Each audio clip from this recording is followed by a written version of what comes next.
come the thing. The thing done become the thing. The thing done become the thing.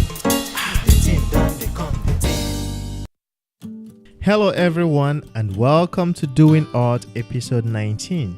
My name is Lawrence Chuno and this episode is with singer-songwriter Cheney Munson of Tacoma Narrows. Tacoma Narrows is a New York-based 6-piece Americana folk band. Cheney is the frontman of the band and he was kind enough to stop by for a chat. I really enjoyed our conversation and I believe you would too. Ladies and gentlemen, Cheney Munson, in your face. Cheney Munson, welcome to Doing Art. All right, say something. Say something, anything? Yeah, say something to the people. Hello, everyone. Yeah.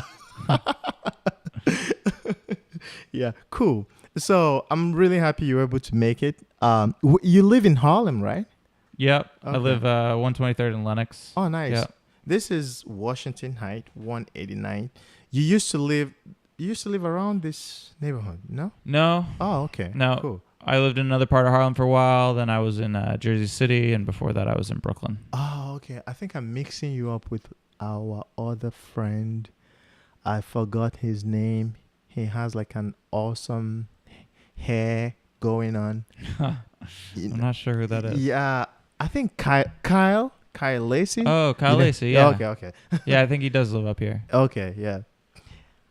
All right, so where do we begin? Let's just start from the beginning. Where are you from? Well, I was born in London, in England, cool. but moved to the States when I was a year old. Spent a bit of time in Massachusetts, and then when I was 9, I moved out to New Mexico. Okay. So I grew up mostly in Santa Fe, New Mexico. Oh, nice. Are your parents from the UK? My mom was from the UK. My dad's from the States. Okay, cool. So, how is it like living in? Did you remember? Do you remember? Have you been back to England? Yeah, Okay. my mother's side of the family is all there. So my cousins, aunts, uncles, my grandmother who's still alive are all in England. So I go back like maybe once or twice a year. Oh, okay. Right now, like once every 2 years. Do you consider that place home more? No. Okay. No, I mean I have a British passport, but yeah. No, I don't remember living there, and so it's still very much like I visit there. Okay, let's talk about the elephant in the room, Brexit. Okay. I want to get your opinion. What do you think? What do I think about Brexit? Yeah. I mean, it was crazy. I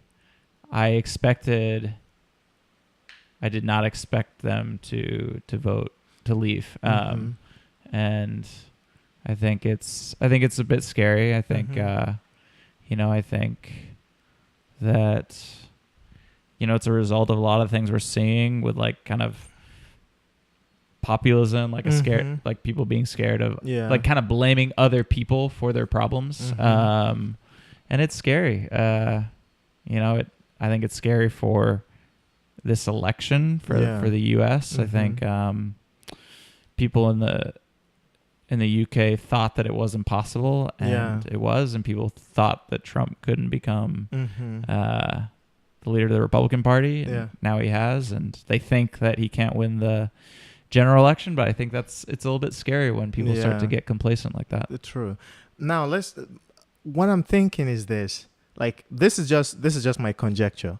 I don't know, like I don't think it's close to what, I don't know how close it is to what happened, but I feel like the polling, in addition to them having this, the people polling the people from UK, in addition to them having this prior bias, in the sense of statistics, bias of, this is not going to happen. I feel like the people they are actually polling are people who may not end up voting, or people who are predisposed to like voting to stay. You know what I mean? And the people who might not end up voting, I think most of them are actually maybe foreigners, because in the UK it's harder to just become a citizen if you are not born there. Right. You know. So, and I know a lot of people who've lived in the UK for like a while, and they are British people, but they were not born there. Right. And they just lived there, but still some of them can't vote. So for that reason, I'm thinking maybe in London, that's the kind of thing that happened. Maybe they were polling most of those kind of people, and it ended up being the result. I don't know. This is just what I'm thinking from a statistical perspective. Yeah, maybe. Yeah. Maybe. Let's talk about growing up. I want to know how you got into music. How did all this happen? How did you end up in New York doing music? Well, I mean, I first got, I don't know, my, let's see, first grade elementary school teacher, music teacher, who is now my stepmom. Cool. So, like 25 years later, my dad remarried. So she was my first music teacher, and she was an awesome music teacher. She was really great at getting everyone to sing and play little instruments. And then, I don't know, in fourth grade, I had a great music teacher named Miss Abeta Ivaldez, who drove this yellow Volkswagen buggy, and she was crazy. She popped out of a trunk on the first day of class to surprise us. Wow. She organized these huge events at huge concert places in Albuquerque and Santa Fe, where we would all be drumming on plastic chairs, like our plastic school chairs. Wow. And that was a cool experience. You know, I picked up the guitar in middle school, I think, just because my friend was taking it, and ended up really liking it, but quitting for a long time. And then I lived in France for a year and found a guitar underneath my host sister's bed, I think. And started playing that, and you know, the internet was kind of just being more usable, and so I started using tablature to teach myself music. And then when was this? Well, I lived in France for my junior year of high school. Okay. And then when I came back from France, I started writing songs, really bad songs, for my then girlfriend. Yeah, cool. I can relate. Yeah, I mean, I still write bad songs, unfortunately. Yeah, you gotta write bad songs to write good songs. To end up writing a good one. Yeah, you know. Yeah. So that was like high school. That was high school.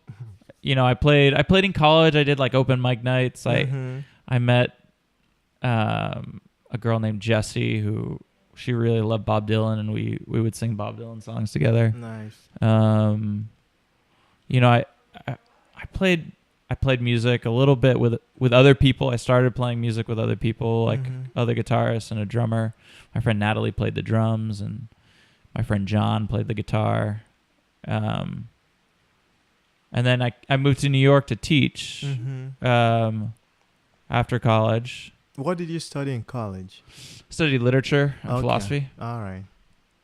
Nice. Yep. So you moved here to teach, like high school? No, I taught middle school English. Okay. For 2 years in Brooklyn, and then I taught 6 years out in Newark, New Jersey. Oh. All middle school. Oh, nice. Reading and writing. Oh, cool. So, do you still teach now? Well, I consult. So I consult for Teachers College. Okay. So I train teachers. I travel around the country, and schools and districts buy their curriculum, and then I go out and train either the district or the school that bought their curriculum. Oh, nice. Is that like a full-time gig, or is that okay? No, like I mean, 2 years ago they offered me this consulting job, and I took it so that I could have more flexibility and you know, and focus on music. Okay, cool, nice. So, but how about when you were teaching full-time? How were you able to do music? And I mean, it was hard. I would still write songs. So I always, no matter how tired I am, I like, you know, playing music and playing guitar is like the main way that I procrastinate. Okay. And so I see. I would always be writing songs or playing guitar. I would sometimes go out to open mics, like when I had the energy, but it was hard, you know, especially because I lived in Jersey City, so I'd have to take the path into the city, or, you know, so it was hard when I was teaching. Yeah. You know, I started playing with Will Roble, who's the drummer in our band. Okay. And he was teaching math on the floor above me. I see. And we started playing together, and then we started playing at like dive bars in Jersey City. We started playing in New York, and then we started adding people to our band. And you know, once our band started getting kind of bigger and better gigs, is when I decided to do the Kickstarter 2 years ago, and then quit teaching and focus on music. Okay. Does your friend, the drummer, does he still teach? He runs a math program for a middle school network of charter schools in New York and Connecticut. So he's like, he develops the curriculum and trains the teachers. Okay. So he has like a very full-time job. Yeah. He's not teaching kids, but he's also kind of training teachers and training other coaches and developing curriculum. So how long between when first you moved to the New York, New Jersey area, and how long was it between your move to this area and when you did your first album? I moved to, it was a while. I moved to New York in 2006. Yeah. Okay. Right after college. Okay. And we released our album in 2015, so it was 9 years. Wow. Yeah. Yeah, I kind of have a similar story, but it's all about you today. There was something I wanted to ask and I just forgot. Oh. Anyway, how about we just go into your music? Let's go in there. What do you want to know? I want to know about your first album. I told you I listened to some songs, but I told you about one that I totally butchered the title.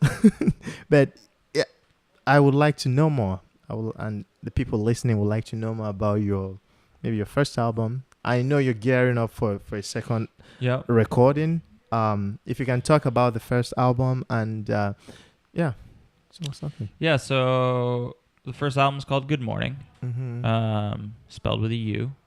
Okay. Any reason for that? Yeah, a lot of reasons for it. Why? Why is it called Good Morning? Why is it called GUD? Because I'm curious. Because you're like not GUD. Sorry, good like GOOD. Oh, okay. Morning with a U instead of without a U. Okay. Like mourning, like sadness and grief. Yeah. Versus like mourning the beginning of the day. Okay. Okay. With a U after the O. Yeah. Yeah. Okay. Yeah. Exactly. Okay. Cool.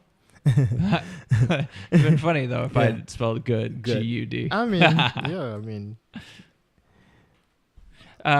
So why Good Morning? I mean, Good Morning was, it's a bit of it's a oxymoron, right? It's a lot of our songs, like the one thread throughout all of our songs is that there's like kind of a darkness to them, like either grief or loss or death or destruction. But with that, there's also like this kind of hope or joy or celebration. And, when I was 9, my mom passed away in a car crash. Oh, wow. When I was 19, my sister was killed in a car crash. Oh, shit. So those were like super crazy intense events that happened to me.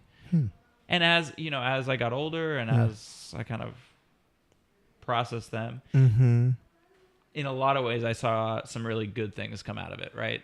So ways of seeing the world, ways of thinking about people and interacting with them, ways of like empathizing with people who've also had hard lives. Yeah. So I think, it's very like whatever, ideological or idealistic maybe.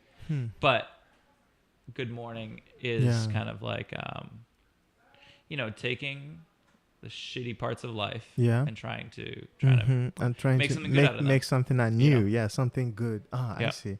Wow. I'm not a lyric.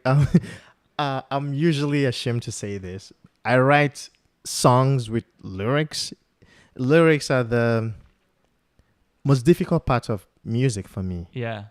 So I write them, I throw them away. I'm never satisfied with my lyrics. And eventually I just said, okay, I'm just going to go with this one. Right. But at the same time, when I listen to songs, the lyrics are not the first thing that captivate me, you know? So I've been making this conscious effort to like really pay attention to the lyrics of any song I listen to, if it has lyrics, because it's not just icing on the cake. It's something. Sometimes that's where the music, that's where the song begins. And I noticed that your songs, you guys, you take time to, you put a lot into the lyrics. It's like you build your songs from the lyrics.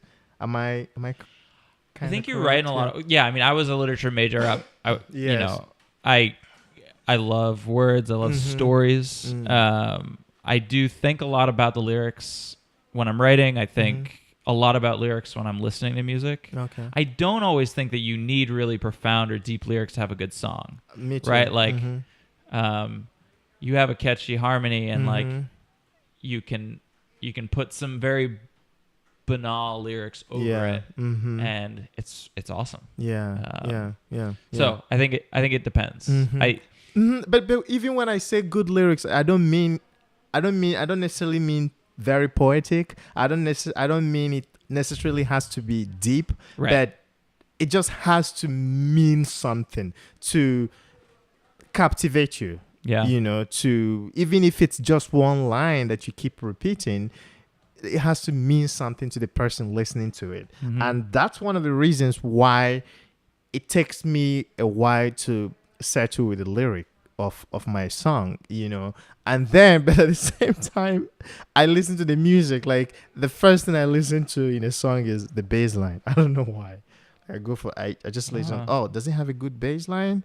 And then the piano, if there's a piano, and then the guitar, and then, let's pay attention to the lyrics. Yeah. You know, so, yeah. Okay.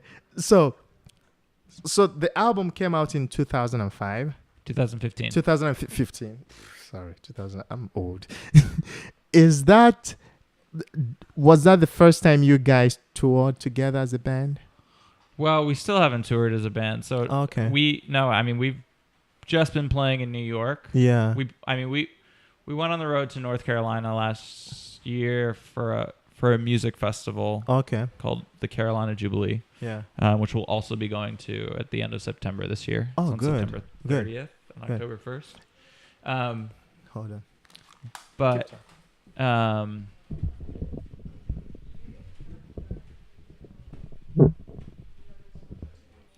so we haven't gone on tour yet. We're going for 3 weeks in August. We're going to be going on tour. Okay. So you guys have all the venues mapped out already?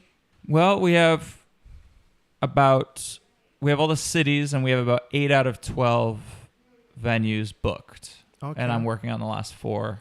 That's what I've been doing for the last month, is just trying to book a tour. Okay. It's a lot of work booking a tour. Okay. A lot of people that listen to my podcast are practitioners of art, people who may be musicians too, starting out musicians like myself, you know. So, and touring is one of these things that's like scary, you know. And do you care, as somebody who doesn't have a big machine behind them, like a recording label, or I don't know if you have a booking agent? No, I'm my own booking agent. How can you educate me a little bit on the process of being able to book 8 out of 12 venues in a city where you don't live? It's hard. I mean, you know, venues and talent bookers, who are people who book for venues, do not usually take a chance on bands who are out of town, who don't have a record of playing in the market of that city, because, you know, they want to be sure that the band can bring in people. It helps, right? It helps to have really good videos. Okay. Really good live videos, because if you can't bring a big crowd, they want to make sure that you could sound really good live. Okay. Right, and it's very easy to create videos that sound really good not live. Yes. Yeah. But so having good live videos is really important. Having it helps us that we've had a good amount of accomplishments already. Right, like we won an NPR competition. Really? Yeah, like the NPR Tiny Desk concert had like weekly competitions. Okay. And we won one of those. I didn't know that. That's a huge accomplishment. Yeah, it was great. It was like more than 6,000 people who entered. And we won this. It's called the Great Outdoors competition. So it was all the videos that were shot outside. Okay. So we won that, which was really cool. You know, how is that different from the Tiny Desk? It was part of the same contest, right? So everyone had submitted their videos to the Tiny Desk contest. Yeah. And then this year they did like these weekly mini contests of like vote for your favorite outdoor. Okay. And we won that. Oh, nice. Which was great. Okay. You know, it got us a lot of views on our video that we wouldn't have gotten otherwise. But it's also just like bragging rights, so we're able to tell venues that we won this thing. Of course, so that helps. So any kind of achievements that you can list helps. You know, getting up your social media, like we have over 10,000 Instagram followers, which helps. Twitter, you know, cultivating your email list is really important. You know,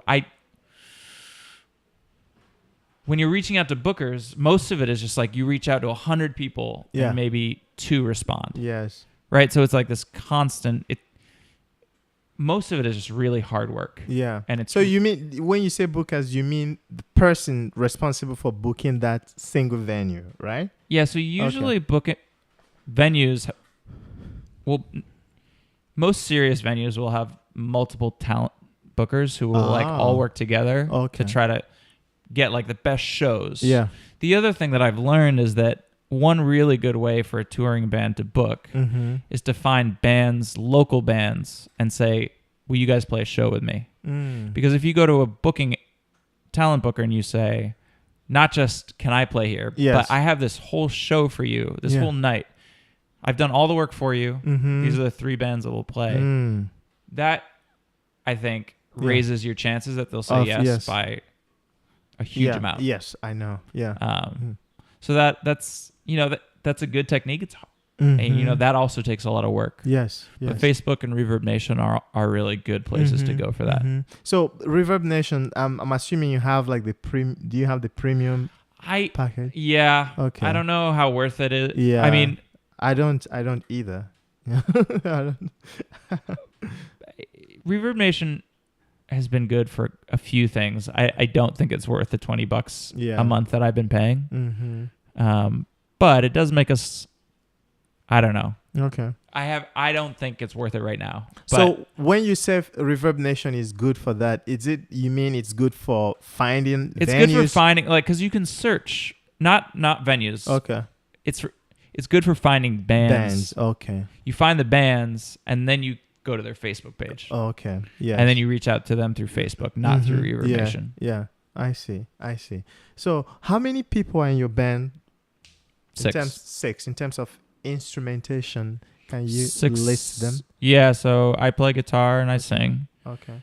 Jonah Chilton is an amazing mandolin player. He also sings and writes a few of our songs. Nice.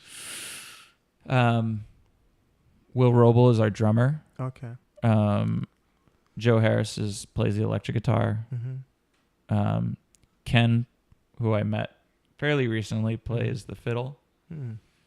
And Arda plays the bass. He just came to us. He came to us like 5-6 months ago. He's from Turkey.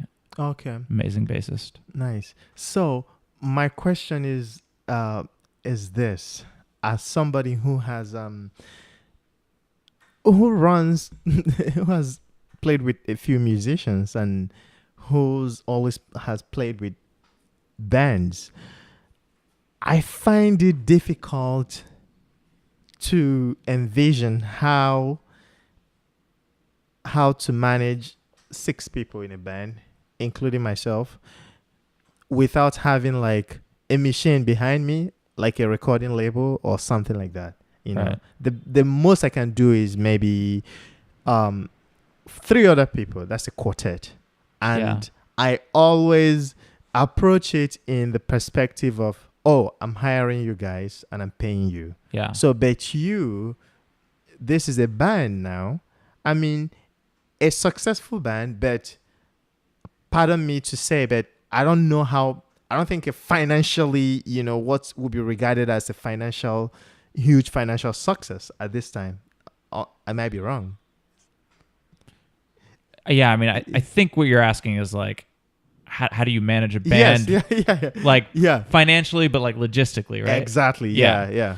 Well, and deal with other personalities in the band. Yeah, I mean it. But let's just deal with the logistics and financially. You know, how do you do that? How do you?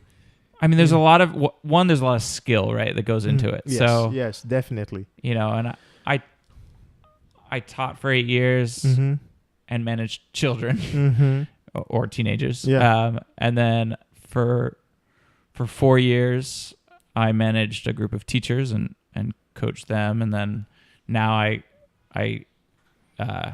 coach teachers. So those skills of managing in my professional life really helped me manage a group of musicians. So that's one thing. There's like skills that go into it that you can learn, right? One thing is like delegating. So finding people in your band that are good at things. Like my drummer is super organized and he follows through on everything. Okay. And he manages our calendar, and it's really great. Yeah. So he's responsible for getting people's availability, scheduling rehearsals, you know, when we have to reschedule rehearsals, and he's really on top of it. Okay. You know, Joe, our electric guitarist, he will like kind of come up with a set list before every show. Okay. So it's really helpful whenever for a long time I tried to do everything myself, and that really doesn't work. So the more you can delegate and figure out what people's strengths are and play to those strengths is really good. You know, I don't find that paying band members, right, hiring professional musicians and expecting them to be a part of the band doesn't really work. It doesn't work, but sometimes that's the only thing that works. So you have to find people, one, who are excited about your music, exactly, and want to be in the band. That's the question I'm saying. The question I was asking is, do you think luck is part of it? Because being able to find 5 people you could find 5 people who like your music, who are into your music, but they might not be able to give the dedication that would make it work. Yeah. You know? So having 5 other people who are really into the music and who are dedicated enough to be assuming duties that you assign to them, or they just assume duties themselves, I feel like there's a kind of there's certainly a luck to it. Yeah, okay. But there's also diligence and hard work to it, right? The drummer and myself started this band. Okay. Right? We've gone through a lot of different people. Okay. Right. Okay. So we've gone through a lot of different people. So it's this persistence of sticking with something and believing it over a long period of time. Yes. It's hard. It's hard. Yeah. 2, I mean, in New York, we play folk rock and bluegrass and Americana. Yeah. I go to bluegrass jams all the time in the city, and that's where I met my fiddle player. I see. That's where I met Jonah, our mandolin player. Yeah. Who really just transformed the band, and really elevated our sound and, you know, made us grow in a way. We were already doing pretty well. Yeah. Because he came on right when we'd already raised $20,000 for our first album. Yeah. And he came on right after that. Okay. And we were good, but he took us to a different level. Yes. So that was lucky, but it was also because I go to jams all the time. Yes. And I approached him, right? Like, so part of raised money. So part of it is luck, but part of like, it is like putting yourself into situations where you're gonna meet those people. Yes. Yeah. You know, open mics are okay, but open mics, like, mostly you meet people who want to do the same thing. Yeah, that's it. Right? True. So it's not like you're not going to find good musicians. Yes. You're going to find other singer-songwriters. Yes. Yeah. True. So jams are really great for, you know, our old fiddle player also was from the jam. And then, you know, Will, the drummer, brought on Joe Harris, the electric guitar player. He was friends in college with him, and our old bassist was also a friend of Will's. So it's a combination of luck, persistence, sticking with something, and putting yourself in situations where you know you're going to meet people who aren't necessarily looking to be paid. Okay. Last thing is that, you know, we found our new bassist on bandmusician.com. Okay. And we auditioned 12 different bassists. Okay. Well, probably like 16 different bassists before choosing one. Nice. So it's a lot of work. Yeah, it's a lot of work. You have to be dedicated. I see. Yeah. And maybe I could actually reduce it to this. I could actually say that the luck you require is mostly needed at the early stages. At the early stage, maybe if you have the passion like you have the dedication, if you're able to find one other person who can match the level of dedication you have, then any other person coming in would see that, oh, okay, this is not child's play. I better straighten up. You know, I better be able to match what these people have already. Yeah, that helps. Yeah. Okay. So, do you want to say anything about your? You were telling me about your crowdfunding campaign that you're gonna launch soon. Do you want to maybe tell us a few things about the album and about the crowdfunding? We're doing a second Kickstarter campaign. Okay. Same goal as last time, 15,000. Okay. You know, it's an amazing video. You know, I was also really lucky to find a really amazing videographer. This guy named Shane. He's Irish and he's amazing. He's done all of our videos. He did one of my videos too. Oh, that's right. Yeah. He's really good. He's good. Yeah. And we filmed it at this beautiful studio in Red Hook in Brooklyn called Atomic Sound. Yeah. And it sounds really good. It looks really good. You know, it helps that this is the second time, so I'm much more confident. Why? Why is that? Well, the first time we did it, we had a lot less friends. Well, we had the same amount of friends and family, but like not as many fans. Okay. So we have more fans now. Okay.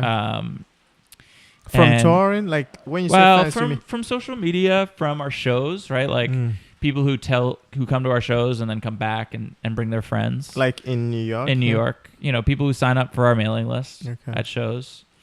How many shows do you do? We do usually on average once a month. And we try to do it on weekends, and we try to book one big show and motivate our folks to get there. You know, if you play too often, you just oversaturate your fans and friends. Especially in New York, where there's so many things to do. Yeah. That So once a month, promote the hell out of it. Yeah. And kind of do like that. So what should we expect in this upcoming project that you're raising money for? Is it going to be like a continuation of the first album? We were really proud and excited about our first album. It's beautiful. Yeah. It's like some folk songs, some rock songs, some like folk rock songs, and I'm crazy proud of all those songs. Yeah. We have over a dozen new songs. We can't put them all on our next album, but what we'll probably do is record about 12 songs. I think we're going to release like 3 EPs with separate songs and then a full album. Oh, that has all the songs. That has all the songs. Why? I think that's what we're going to do. Why is that? Well, I mean, with this, the way music works now, people need new things all the time. Yeah. Right? So you kind of need to stay fresh. And so by releasing EPs, you kind of build this excitement. Yeah. And then I think there's some cool things you can do with the artwork of the EPs and the final product. I think it depends a bit on how much money we end up raising. Yeah, I see. Because it's expensive to print CDs. Yeah. So, and it keeps getting more expensive too. I noticed. Oh, really? Yeah. I thought the price had been coming down. You think so? I think to have look into it until about a year good ago. printing like a digipack, it's really expensive. You know what? The the one with the small plastic in it. And the level before that, it's like the wallet or the pocket. I don't know. It's. I feel like we did. Yeah, we. We raised money for it, but ours was about 2,000 for. I think it was about 2,000 for 1,000. Yeah, I see. For printing 1,000 CDs. Yeah, that's expensive. It's expensive. Yeah. Although I think it's less expensive than it used to be. I don't think so. Yeah. I don't think so. I mean, it used to be that you had to go through a record label to print CDs. Yeah, I mean, when you're talking about the 70s. Now I'm talking 70s, about 80s, 90s. I'm talking about the early 2000s. Let's say 2000. Okay. I mean, I wasn't recording then, so I have no idea. Okay. You would know better than I do. Okay, cool. So, what else? Okay, let's get a little serious. I usually ask my guests this question. When you do your music, do you have any goal in mind in terms of the society? Do you have any goal in terms of affecting change or affecting how policies are being made, maybe directly or indirectly? However, do you ever think of that? No, I'm not saying you. I'm not saying you should, but that's like the theme of this. I don't want season of the podcast. Okay. Yeah, art and social policy. So yeah, I do think about it. Okay. I think anyone who has any kind of reach, right? Anybody who has an audience, I think has. I don't think a duty, but I do think it's good for them to yes right, to give back or to try to affect change. We've done a little bit of like giving some of the profits from our shows to charities. That means you must make a lot of money then. Well, no. We've done like a small fraction. Yeah. I have not been I haven't used our music for like active purposes. I really like the music festival that we play at last year and this year again, the Carolina Jubilee. Yeah. It's supporting the Carolina Farm Trust, right? So it's supporting sustainable farming in North Carolina. And I think it's great to be playing a music festival. Yes. It's even better to be playing a music festival that's for a really good cause. Yes. And that's just tangent. The agriculture is something that we usually take for granted, and we don't know what farmers are going through. A lot of us that live in the city, we don't know what they are going through, and sometimes there was something I was listening to. I think it was on, I don't know, I think it was a podcast, maybe This American Life. I realized that farmers don't even make anything. Sometimes they end up losing a lot of money, and they depend on the government. Yep. But sorry to. No, it's all right. It's true. Distract you. You were talking about the festival. So that feels really good to be part of something that's more than the music. Yeah. In some ways, just making music is right, I think is a good thing, right? Like, True. that like doing live music, producing something that people like to listen to is an action of itself. Yes. Yes. You know, and I would like to do more. You know, there is like, sometimes I think a fear for musicians or artists to get political, right? Like our music is like Americana, folky, bluegrass. It does well in the South. Yeah. There are a lot of conservatives in the South. Yes. I am a liberal. I'm a progressive. And a lot of the things that I deeply believe would offend, I think, a lot of our fans. Why do you think it would offend them? Like what? If you don't mind me asking, though. Like, well, if I were to post like gun control things on my Instagram, right, and conservative people who really believe in the Second Amendment, would have a big problem with that. You know, I could go. Like, there's a whole list of things I could talk about. You know, that's the thing. I mean, okay, I see what you're saying. It's interesting.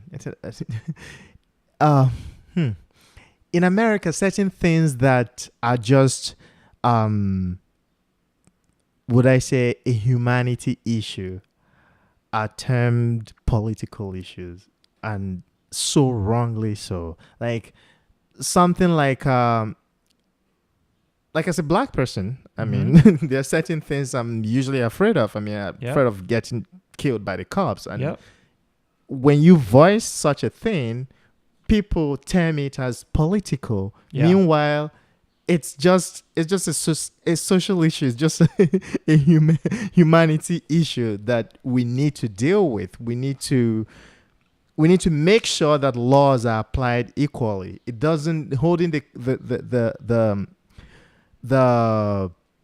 holding law enforcement responsible doesn't mean that you're political. You're not taking any political stance. You're just saying, hey, treat these people equally, or treat me as treat me fairly, you know. Yeah. Anyway, we could talk about it all day, but I see what you're saying. Yeah, I agree with you. I totally agree with you. And unfortunately in this country, like people do like view it as political and as like, you know, they think it's just like whatever, race warfare or class warfare or whatever. And it's scary. It's, you know, we have like crazy systemic racism in America, and it plays out in really ugly ways. Yeah. Tell me about it. It's totally scary. Wow. Okay. I think we talked a lot about a few things, but how about you tell me your story? Do you have a story? An embarrassing story? This segment, I call it No You Didn't. So it's like, oh my gosh, you did. Yeah. Yeah, I have a story. Okay. Because it had to be, it's a story that like, it doesn't an have embarrassing story of like a situation that I created, right? Yes. Yeah. So one embarrassing story, you know, I was a teacher for 8 years. Okay. I would always do this one lesson every year for my middle school students. And I would bring my guitar in. I very rarely brought my guitar in. Okay. But I would bring my guitar in, and I would play Johnny Cash's A Boy Named Sue, and I would use it to teach plot. Yeah. Right? It's a perfect song to introduce the idea of plot, of like rising action, climax, resolution. Okay. So I would bring my guitar in, and then I would say to my students, you know, I had about 32, 36 students in my class, big class. Nice. So I would always like give them a little bit of like, you know, whenever somebody's up performing, it's really important to be respectful and that you like, so one year, you know, there's this kid named Clarence, and Clarence and I had like a couple days before I had like called home because he got in trouble. Oh. Right. So he was kind of mad at me. Yeah. And so right before the song, I said, what did I say? I was like, if you don't think you can handle this, then you should step outside, like in the hallway. Yeah. And not expecting that anyone would. Oh, and so Clarence, he stood up, and then he brought a couple of his friends and went in the hallway. They all left. As like, and it was embarrassing already because he was in front of my class. Yeah. And then, but my principal, we were not supposed to send kids in the hallway. Yeah. And so my principal came in and he was like, why are these kids in the hallway? And so I ended up having to explain. I see. So it was just, whenever I teach, I blush really easily. So it was just like, it was really awkward and embarrassing. And I know but the good thing is that it's usually you learn from that. It's like, yeah. I shouldn't have said it. Of course he did it. Like I as soon as I said it, I was like, shit. I have a question for you. Yeah. Do you still, because I remember thinking back now, whenever I've seen you a few times, maybe two or three times at Vivaldi, and you usually close your eyes when you play and sing? Well, no. I think what I did at Cafe Vivaldi was I told you that I usually close my eyes. Okay. And I was working on opening my eyes. Oh, okay. So do you open it now? Yeah. Okay. Yeah. But there's nothing wrong with closing it. Sometimes I do that. Well, I think it depends on the situation. Okay. I think at an open mic night, singer-songwriter, when you're alone, I think sometimes closing your eyes is okay. Okay. I think oftentimes when you're performing in front of a big crowd, especially like as a frontman for a band, I think it's really important that you open your eyes and you look at people, not stare at them, but you look at people and you connect with people. Because I think sometimes when you close your eyes, it's like you're kind of shutting yourself off to the audience. But doesn't it depend on the song? Like, kind of. Okay. Sometimes. Okay, yeah. I think a lot of beginner musicians close their eyes too much. You think so? Yep. Interesting. Because I've noticed it when I go watch. I've gotten just a ton of feedback. Like from both friends and fans of like, you should open your eyes more. Because it is a good, but mixing, look, there's no hard and fast rule. True. I think you can sometimes close your eyes, but you shouldn't do it too much. Yeah, too much. Okay. I would say like 10% of the time. 10 to 20% of the time, close your eyes. Okay. The rest of the time, like try to connect with people. Nice. And look around the room, and it's like a confidence. I usually close my eyes when I make a mistake and I'm embarrassed. Interesting. Me, I close my eyes when I really want people to feel it. Depending on the song, when I want people to when I want to engender some kind of drama. Yeah. For the song, Right. But I think sometimes what we think we're projecting and what we're actually projecting are different. Like I do it for songs I've tried it for. Yeah. Song that I know that is gonna work. Yeah. If I'm trying to get people to dance, I'm not gonna close my eyes. But for sure. Yeah. For sure. Okay. So let's do this. This is a game. It's not a game. It's like, I guess it's a game. I call it turn up or mute. Whatever you like. I'll just say something. If you like it and you think good about it, you say turn up. If you don't care for it, you say mute. Turn up or mute? Yes. Okay. Okay. How about driving? Turn up. Turn up. You like driving? Yeah. Interesting. Yeah, I love driving. Okay. I mean, I have a Subaru Rap Sport 2011, and I'm obsessed with it. Her name's Alice. Cool. And I love like listening to music in my car. I love going on drives. I love listening to NPR. But you can do all this on your iPhone. You know that. Well, you can, but it's so easy in your car. There's so many other things that like I get distracted by on my phone. Yeah. Like the only time I listen to NPR is in my car. I see. It sucks. Traffic sucks, obviously, but like parking sucks. Yeah. But overall, driving is just a good thing. Where do you park in Harlem? Parking where I live is not too bad. Okay. Usually I find it on my block, if not like a few blocks away. Where do you live? Like on the extreme west? I live like right in central Harlem, so 123rd and Lenox. Oh. And you find parking there? Yeah. Huh. Okay. Street side parking is annoying. When I was teaching, I would leave at 5:30 in the morning, so it wouldn't matter. Okay. And I would get home at like 7 or 8 at night. Okay. Now that I don't teach, if I have to move it, I'll wake up and move it. That's kind of annoying. I get some tickets, but I'm pretty good about it. I see. I sold my car because I moved to New York in 2014. I used to live in Pittsburgh.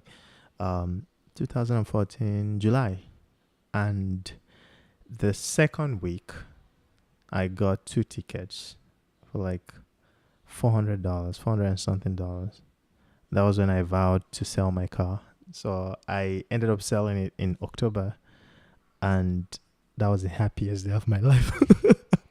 No, I don't have to worry about driving. I was tempted to sell my car too. But I use it all the time for music, right? Yeah, that's because we have a drummer. Now my drummer has a merchandise car. And like it just, we took my car to drive down to North Carolina. Oh wow. We took it to drive up to Vermont for a show. Like so, it's been a really useful part of music as well. I also use it when I'm consulting. So I consult up in. In Connecticut, so it's for business. Important for my music and it is. for making money. Yeah, for making money, for surviving. Yeah. How about this? Taylor Swift. Turn up. I don't Good. listen to her all that often, but what I have heard of her, I really like. Okay, cool. Yeah. Now, how about Kanye West?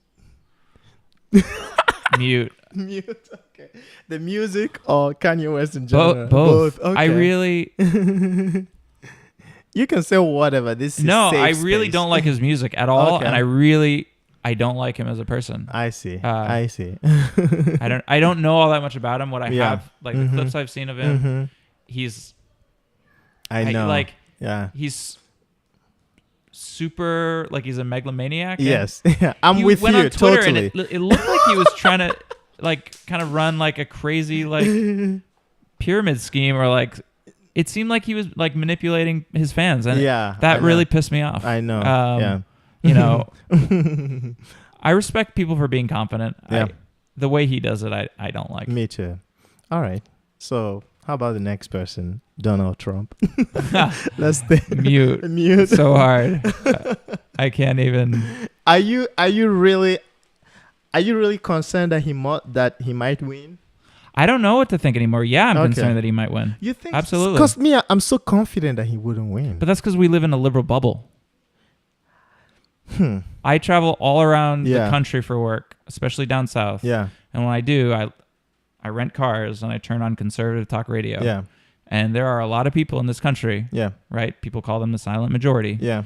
Who, one, are legitimately frustrated at the past 20 years. They have some real anger.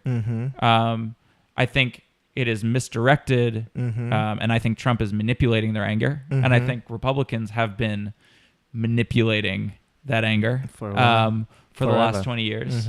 So the anger is legitimate. I think Trump is like the caricature of a lot of mindsets and policies from conservatives and from the right wing, and it's super scary. Some Republicans also see that it's scary. See, that's my reason for thinking that there's no way he would win. I don't think it's going to be a landslide, but I don't think he's going to win. We'll see. Because the party is divided against itself, kind of. And but he has been bringing in different like voters who haven't voted before, and he's been losing some voters and losing some statesmen in the party. It doesn't seem like he's being all that smart about it, right? He's not spending that much money. He's campaigning in non-swing vote, swing state votes. And he has just one strategy. He has one strategy that got him the primaries. But it's an effective strategy. He's playing on people's fears, and for the Republicans, amongst the Republicans, because don't forget that. I mean, I agree with you. We live in a liberal bubble, but I've lived in Pennsylvania. It's like Alabama. Look, I hope you are right. I hope you're right, but I think there is a there's a danger. I think there's a danger in doing saying what I'm doing. To there is a danger in saying I don't think he's gonna win. Yes, because You are totally right. You have what happened in the UK. I should be afraid. And I should totally be afraid. You have what happened in the Republican primaries. Yeah. You should be legitimately afraid and consider it a real possibility that he could win in November. That he could. Definitely. Yeah. That's the best strategy. Yes. You are totally right. It is very possible. Yeah, it is. I mean, and especially, people, if the economy goes down or if we have another terrorist attack, there are those kind of things. Mm-hmm. Yes. Even people who might not have voted for him now would vote for him in November because people tend to vote conservative when they're scared and when they don't have jobs. Yeah. No. Okay. And that's scary. I have a question with you for you. Okay, how about Hillary Clinton? Like a short turn up on I really like Hillary Clinton. Okay. I like Bernie Sanders more, but I like Hillary Clinton. I think she there are bad sides to her, like there are with everybody. I think humans are complicated people, and there are certainly bad things about her. I think she will be a fine president. I wish this country was in a place where they could elect somebody like Bernie Sanders. I also think that Bernie Sanders has some really unrealistic things that he's putting on the table, and I think he has a duty to his fan base, to his supporters, to like be a little bit more realistic with what free tuition means. Actually means what I know. How much is going to what that would mean financially. Yeah. So I think that the Democratic Party has two really solid candidates, and I would be totally happy with Hillary Clinton. Okay. What do you think of how would you feel about having Elizabeth Warren as her running mate? I love her. I mean, again, I'm a progressive, so as her running VP, mate, VP. It hasn't. I don't know. I don't think it's gonna happen, but I keep telling people that there's nothing wrong with that. Like people, it's not like people are against it, but people are afraid that America might not be ready for two women on a ticket. Right. But at the same time, I kind of believe that they're gonna lose some people because of that, but they might gain a lot of people because. I don't know. You don't think so? I'm not a political analyst. I think there are really smart people who run like some crazy numbers to figure out who, and Hillary of all people has a crazy smart staff who will figure out probably like run a bunch of different scenarios and choose. Another problem with Elizabeth Warren, I think, is that it opens up a seat that she could be replaced and which would be bad for the left. Yes. And the Democrats, it's like they already have Massachusetts, so what's the point, right? And she's from Massachusetts. Yep. Right? Yeah, so it's like, so I don't know. I don't know. I love Elizabeth Warren. Yeah. I think she's going to be doing really good things no matter where she is. Okay. Definitely. I don't necessarily think she needs to be VP to do those things. Yes. Yeah. Wow. Oh, this has been fun. Cheney, thank you for doing my show. Yeah, thanks for having me. Let's do this again. All right. Take it easy. Bye. Bye.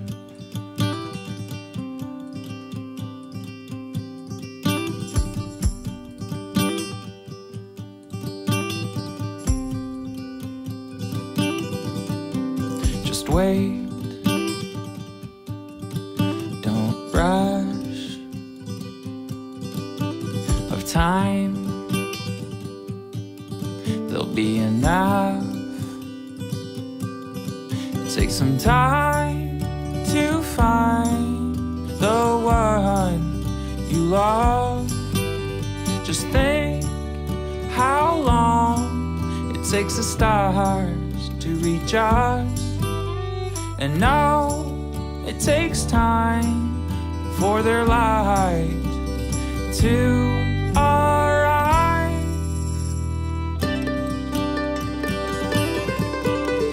Just wait. Don't rush. Of time, there'll be enough. Don't make the mistake of traveling too fast.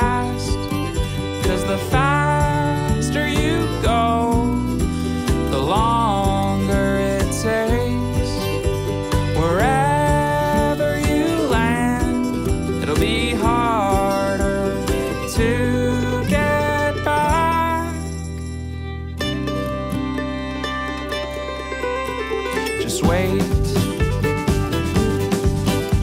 Don't rush of time. There'll be enough.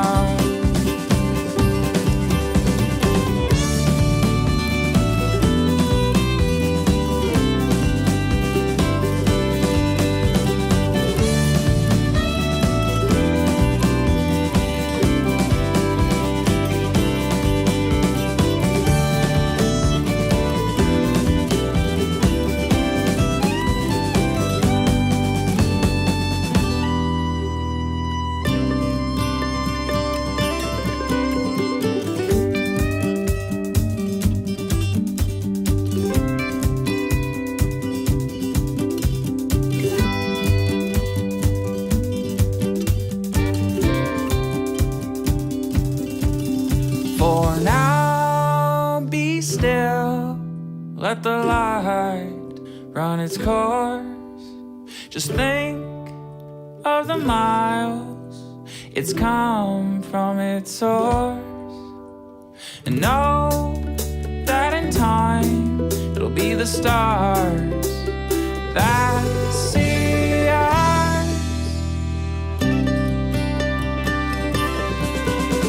Just wait.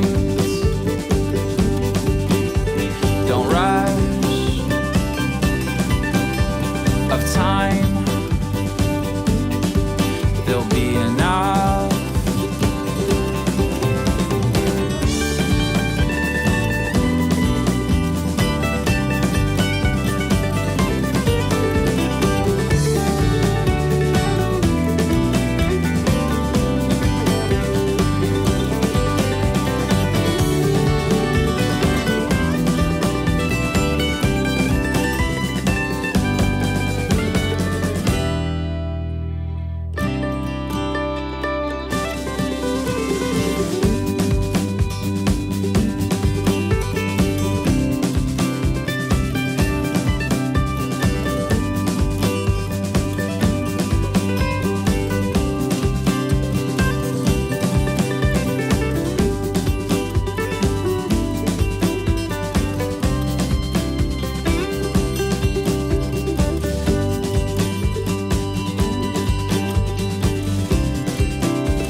It's alright, it's okay.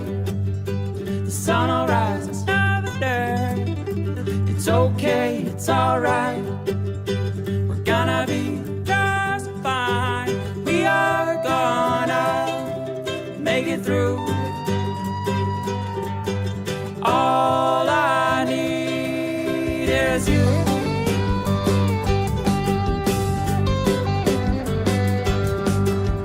She looks up into the sky, sees the clouds rolling by, feels the hum of city lights, feels the drum of an electric night, and they both look to the sky, thinking who's gonna kiss me when I die. Come on and join us on the east side of the city, where the boys are dressed up and the girls are so pretty.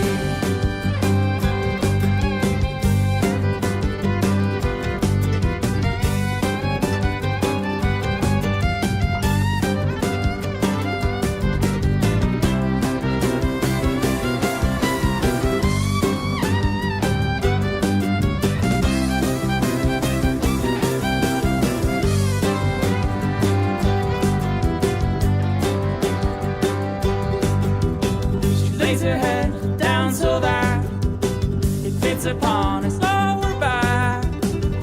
her hand in his so that both their palms are laying flat, and they both look to the sky,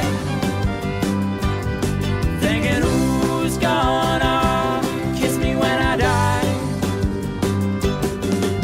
Come and join us on the east side of the city, where the boys are dressed up and the girls are so pretty.